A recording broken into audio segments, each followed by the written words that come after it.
Hitting record. All right, so now we're recording now that we've worked through the technical issues. So we're recording the abbreviated version of some of the discussion that we've had around collaborative cultures. So I don't know which one of you two would like to start, but I would love to ask you to recap some of the things that we talked about that's top of mind, or what you're tracking with from the discussion. Well, and so I'll just say like a word or two, and then I think Brett, what you kind of described in your relationship with folks up in Buffalo, I think that's actually a great way. So the way I'd frame it is we've been talking a little bit about the trust issues and how do you get a leg up in a community? How does an organization, if it's say Forward Cities, how do they get introduced to people to help make an ecosystem, come together and have valuable discussions versus, taking a long time to build those relationships. And also Cecilia shared some of the value of having Christine, who also has those relationships. But I think that the way that you illustrated things with what happened what's happening up in Buffalo was really good, Brett. Can you go into that a little bit? Yeah, and even to just backtrack a bit, so there's that difference between connected and there's the difference between collaborative. And so, I think as the three of us talk through this, we start to see the differences between those things and how the only way you're going to get collaborative is if you have a strong sense of connection first, which opens the door very wide to that trust piece. No matter who the organization is, if you're coming in as an outsider to a city and you're saying, hey, we can help you, you care about what we care about, and together we can achieve really good things. But we're going to let this be totally community-led. It's all about the people in your community coming together and then just allowing us to guide you through a process. As much as you can frame that so it's a very powerful, independent, self-guided process, you still have to have every person that's associated with that look at an external entity and grant them that level of trust. And so I think, Cecilia, one of the things that you've hit on is how important it is to leverage people who already have trust in you when you head into some of these new relationships, when collaboration is a necessity in order to achieve any level of success. And it's vital. I mean, our relationships, we could go into a city cold and we could say, all right, you say you care about inclusive entrepreneurship and you understand that there's ecosystem supports that are going to be necessary for some entrepreneurs to be more successful than others. Okay, great. We focus on that too as an organization and we want to help. Okay, well, from scratch, now we've got to convince you that this is an initiative worth funding, that when we develop some solutions collaboratively, that we're going to then pursue funding for those locally so that we can affect change. And that's a lot. And then each individual from each organization has to come in and say, yeah, I'll let down my guard for this. Like, I'll look around the room, people who I know reputationally or have actually worked with before, and I'll say it's worth it to surrender, and maybe in some cases any personal gain out of this, because I see the true benefit collectively that will come for our local ecosystem as a result. And that's tough. Like we can talk about it idealistically, like, oh yeah, just if this, then that. So we love working with organizations who already have kind of that reputational currency in a city and can invite us in and say, as an organization, this is what we care about. And as a result of us wanting to do more, we found an organization that kind of fits, they fill in a piece of process that we don't know. And so welcome Switzerland. Thank you for coming in, Switzerland. And we're gonna let them speak their language of change. And then they're gonna let us really drive a process that will be very, very unique, very, very homegrown, and will blend all of the hopefully aligned missions that each organization brings to the table. That was fabulous. I love that. So I think, Thanks. you know, the some of the traits that we talked about when you come into an ecosystem or you're part of an ecosystem, and we use that word a lot, right? We use the word ecosystem a lot. And we were just talking amongst people here at GEC about the fact that ecosystem wasn't something that people said naturally all the time. And now everybody uses the word all the time. So the interesting thing about what's going on here is if you see this pamphlet, the logo for, or the catchphrase this time is building one global ecosystem. So it's all around the Global Entrepreneurship Congress that we're building one big global ecosystem. And I think when people, so you touched on something just now as well about learning how to navigate and bridge. So one of the things that we talked about earlier in the call, before it was recorded, was the fact that some of the challenges about connecting with people is that they have something to fear, right? Whether it's a fear of their own self-esteem or their skills or whatnot. They have something to fear and somebody's going to take it away from them, or they have something to fear. So fear of loss, a fear of inadequacy, and then a fear of being left out, right? So it's not necessarily that you're going to push, and if you push me aside and say nasty things about me and you show me that you're better, or you show people that you do better than me, like I've lost stuff. So, but that's not an innate trait that people are born with. People are not born with this fear that somebody's going to come and take away your toy until you learn that that's a behavior. Like somebody's going to come and take away your toy, and so you have to guard your toys or somebody will take them away from you, right? So it's sad that these are the things that we teach. And hopefully it's learning to play nicely in the sandbox is basically my interpretation of collaborative culture. Because if we can play nicely in the sandbox, then we're all good. So I think those things to address are important. That I love that people lend their social cred and values. And then we were talking about, so startup champions, and Eric, you can talk to this. So Startup Champions is a network of ecosystem builders, and ecosystem builders recognizing other ecosystem builders. So I may not know you, but if Eric and I are in relationship as members of SEN, then we recognize what we are to each other and what they are to their respective communities. And so I can see that in people better. Right? So, Eric, you've been part of communication and other parts of the leadership team around SCN. When you were introduced to this organization, what were you told? Like, what were you told that you needed to be about to be a member of this? Or what did somebody see in you? And then what do you look for when you look for somebody, because you're looking to create a more robust community of ecosystem builders? So how do you see that in yourself, or what did people see in you? And then what do you look for in other people? Just in one tiny package. Yeah. I'll blame having a little bit of the flu, just in case my communication skills are a little suffering today. They probably wouldn't be any better if I was not on any medication whatsoever. You know, I think so.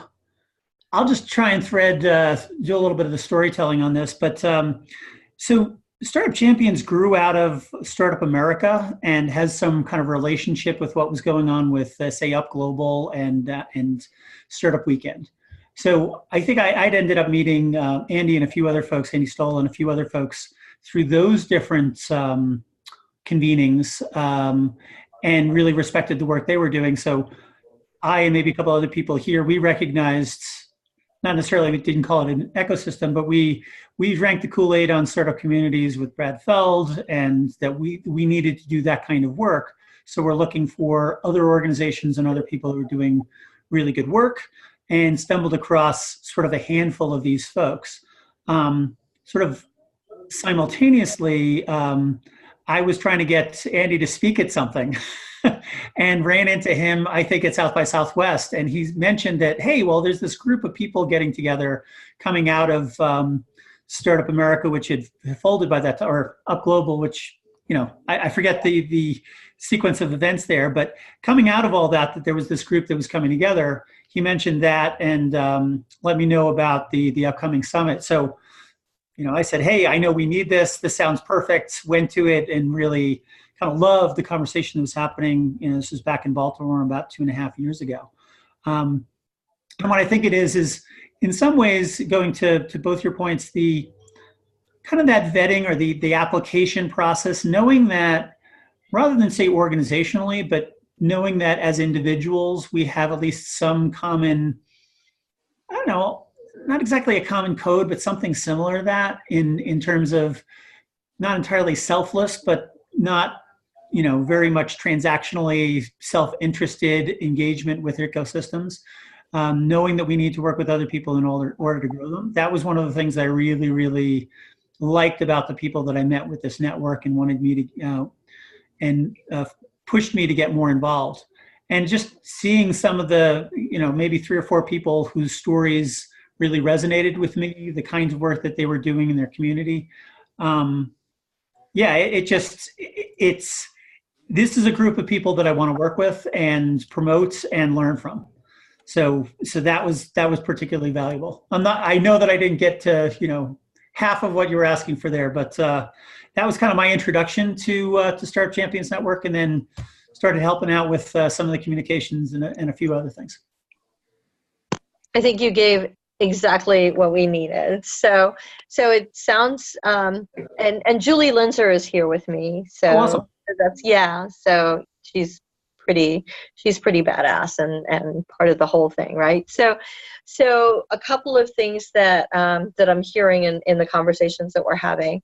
So in order to create collaborative culture, you have to have trust, and things move at the speed of trust. And establishing trust there's a necessity to show vulnerability that we talked about, and I believe that even if people create those connections and lend their social cred to endorse you as somebody who's trustworthy, it really, I think, when Brett was talking about the fact that talking about Forward Cities saying we don't have a horse in this race, so we're not competitive.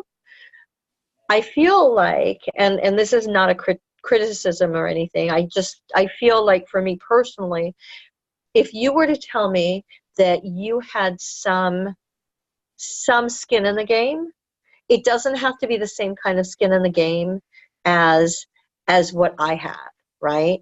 But the fact that I know that you're invested in some way to the success of our social or our joint win, a mutual win, to me has probably a more profound interest for me, because now I want you to be engaged. Because if I can see the win-win, and maybe that's the ecosystem builder in me that's looking for that. If I hear that there's a win-win, then I know you're working harder to make sure that happens. If you tell me that you have no horse in this race, then you're going to do the job that gets you the solution that you need, right? Or the answers that you need, but not necessarily fulfill the things that I need. Does that make sense, Brett? Yeah, totally. And I think the best way to distinguish it is that there's a universal non-personified ethic of this work. And then there's a very specific personified application of this work. And we can come in and say we support the ethic, which is something that we have in common. But when we talk about the people who are directly going to be influenced by that's where we step back and we seed that the power of that conversation to the local stakeholder. Right. And I think, if you can do that effectively on the front end, then you can tell people, hey, as an organization, here's what we care about. We want to close the wealth gap in America. Mm-hmm. We think starting your own business is a great way to do it. We think that Right. there's been a history in this country that's kept some people from being able to access those kind of opportunities, and we want to overcome it. And then it's, okay, well, organizationally, here we in City X, we definitely can identify with that ethic. And then it's, okay, let's talk about the people, the specific people that we're going to look to affect. And that's where it's, okay, well, we have process. You just decide who you want it to apply to, what barriers they specifically face. And I think at that point they know that we're sledding in the same path, but that they got the dogs to pull the sled and I just get to ride on the back. Excellent. All right. And that's okay, because I can let you ride in the back as long as you let me steer, right? Yeah, that's right. That's right. Because that's the win-win. And then you said something about trying to find, so here's what the resource I have. Here's the things that I'm interested in, right? And because then if you tell me that you need something from me, right, that gives us joint mission and purpose. Mm-hmm, mm-hmm. So we're in this together, as opposed to, oh, you don't really care, but we're paying you to assess so that we benefit. And then you're only going to get the answers that you need so that you can fill out the report and give it to me. That's not as sexy to me, right? I also, both of you talked about storytelling and talking to Philip about it. One of the things that I had the benefit of doing and being able to access somebody like Philip Gaskin, who was integrally involved in Obama's campaign, right? Everybody that I talked to about community culture and how to get people engaged, because that's the whole idea, right? The engagement to be collaborative has, I would say 90 to 95% of the people that I talked about what are best practices, what is your best example of what collaborative culture can be, and engagement and recruitment. And they said the Obama campaign. And so because Philip worked on the Obama campaign, walking over to Philip's office and saying, hey, Philip, so can I sit down with you and ask you? And he said a lot of it was the stories. So telling your story, right? Telling people what you've experienced, and then finding that commonality, that alignment, hearing yourself or what you seek to be your better selves in the person that you're hearing from, that brings that message forward. So I tell when we were putting together a panel this last week for TomTom, and my reminder to my panelists were, as cool as we all are, nobody is here to hear how cool we are, right?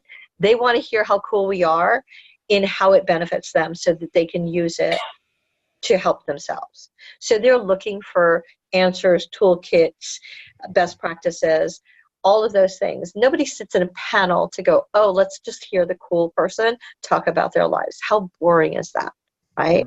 I want to hear that you're like me in some way. I want to hear that because you're like me and I see that the things that you obtain are possible, then that inspires me to do and be the best iteration of myself. Right. So it is in essence all about me. So it is in essence, as we put together a panel, all about the audience. You have to care what the audience cares about, or they'll just come out of there and totally forget everything you talked about. So yeah, they got paid, you got to speak, yay us, right? But the whole impact thing is really about how my experience can help in some way benefit your path, and so finding that alignment with the people that you're talking to. So when Forward Cities comes into a community, when SCN or ESHIP comes in to speak to a group of people, it's like hey, so we're alike in some ways, and here's what we hold up as an ideal. And I'd love for you to tell me how we can take what we know to help you do that for you, right? Yeah, it takes it from being transactional to something so much, transformational. I mean, you can really, you can just add just depth and authenticity to process when you're able to do those things. Yep. It's world transformation. Mm-hmm. Although I still think domination, maybe world domination may be sexy, but they're telling me that I can't do that. So save that for the all right. Austin Powers movies. Yes. Okay. Well, thank you, gentlemen, for your time. I want to be mindful of our time. So can we have one word to wrap this up, and then I'll hit the record and we'll go on with the rest of our time. Right. So what you got? If one word to lead, inspire, whatever.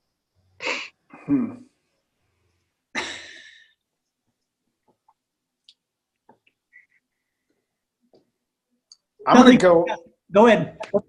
I'm going to go with galvanize because I feel like I feel like that's such a.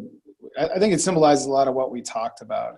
Just trying to, you're trying to galvanize energy that might be latent and needs some kind of congealing force.